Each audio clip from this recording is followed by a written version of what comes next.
Hi there, welcome back to the DutchRC channel for another unboxing.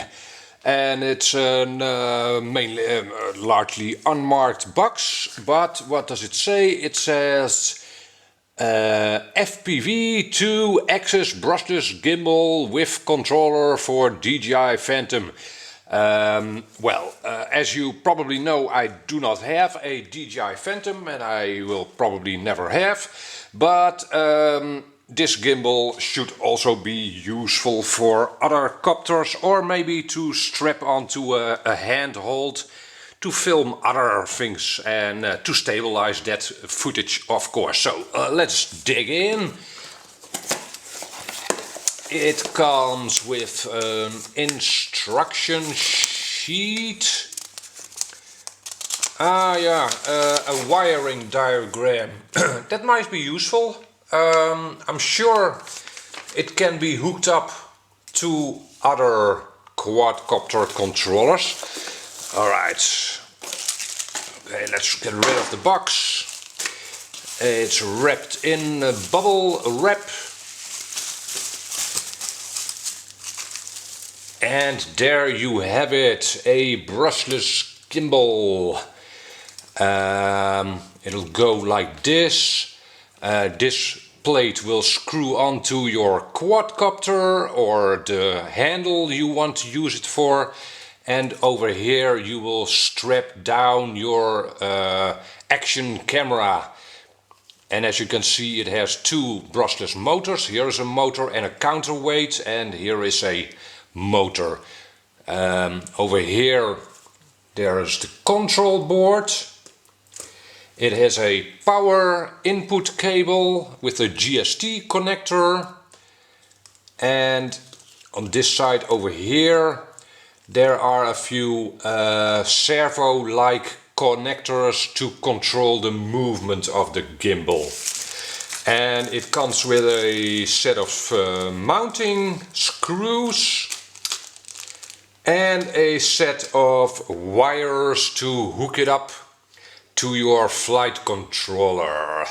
Now, before I ordered it, I wasn't completely sure if you could use this gimbal standalone, as in without the use of any flight controller, but let's try that. I'll hook it up to a 2S LiPo, and of course it's okay. I need to attach a camera to it to make the center of gravity right. So let me just do that right now. I'll put my camera on it. Hold on. And there you go. I now have my Denver camera on it, and it's powered on, and as you can see, it stabilizes the camera on this angle, the bank angle, and on this axis, the pitch. And it seems to work just fine. Of course, the mounting plate is also vibration dampened with those blue rubber cones, which is nice. Okay, the next thing I'll do is I will strap this thing to a handle, and I will show you what footage with and without this stabilizer slash gimbal looks like. Okay, hold on for that. I'll switch over to that. Alrighty. So I've made this PVC camera jig thing. It won't win any beauty contests, but it will work. I've made this to film RC cars from a lower standpoint. And as you can see, the gimbal is on it. My camera is on it. By the way, I will put a link to the gimbal. It's from Banggood, and it's about 50 euros. I will put a link to this gimbal in the description of the video. And as you can see, I also have a Mobius mounted on it, which is of course not stabilized this way. So I'll show you the footage of both cameras side by side, so you can see how well or how badly the gimbal functions. So I'll do a little walking now. Here we go.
Okay, so that should give you a good indication of what the gimbal does and what it doesn't do. Of course, it doesn't stabilize this movement. It's a two-axis gimbal. For me, that's actually a benefit, so I can just point the camera in whichever direction I want. Next thing I'll do is I'll strap the gimbal to a quadcopter and show you some aerial footage shot with this gimbal. Hold on. Okay, so here you see some aerial footage that I shot with the gimbal. Now it was on quite a windy day, sort of like as a worst case scenario, and as you can see here, it stabilizes the image pretty well.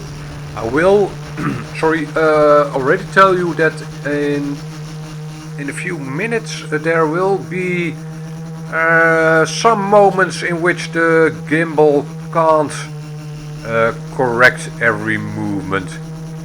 Once again, this is a worst case scenario. Some jitter there, and I think here is the part that the gimbal really starts to act up. Maybe a little while longer, but in general it does stabilize the image, the footage very well. And that's what you buy a gimbal for, of course.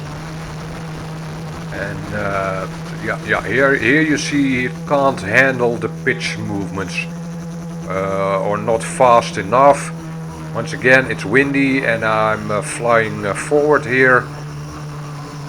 If you just try to shoot your footage on a reasonably non-windy day and fly smoothly, I think the gimbal would work out quite well for you, especially for its price. If you Wouldn't want the issues I had a minute ago. Yeah, I think you'll have to look out for a higher quality gimbal. Every quality has its price, of course. Nevertheless, I feel that using this gimbal you can really shoot usable aerial footage, and in that sense it's a successful product, I think. Okay, after the aerial footage I'll take you back to the studio for my final thoughts on the gimbal. And well, pros and cons, things like that. Hold on.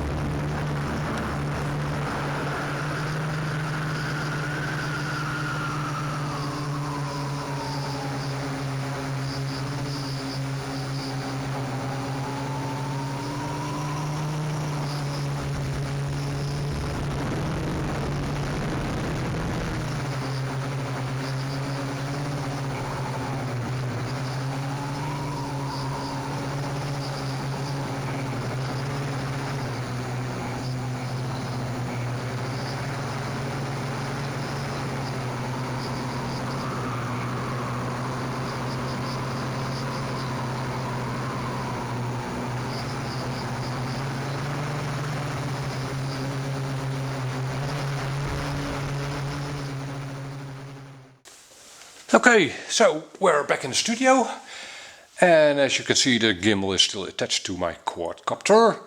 Well, I said most of the things that could be said, I think, in the flight footage. Nevertheless, one of the very good things about this gimbal setup is that these rubber pegs isolate vibrations very well. I do still have a little bit of vibration in this quadcopter. It's directly attached to the frame here, the gimbal, and I saw really no vibrations in the flight footage. So these work very well. The gimbal itself, well, like I said, it's a $55 gimbal from Banggood. And for that price you get a reasonable gimbal, I think. It probably isn't the very best gimbal, but most other gimbals are $100 and up. So for its price I think it performs very well, especially for the purpose I bought it for hooking it up to a jig and shooting like RC cars and stuff. It'll stabilize the image I shoot very well. So would I recommend this gimbal? Yes, it's far better than not having a gimbal. You can use this to shoot very nice looking aerial footage if you attach it to your quadcopter, your DJI or any other. Well, that's it really. If you have any questions about the gimbal, please comment down below. If you aren't subscribed yet, please do. Helps me out a lot. Thanks in advance, and hope to see you back in another video. Bye bye.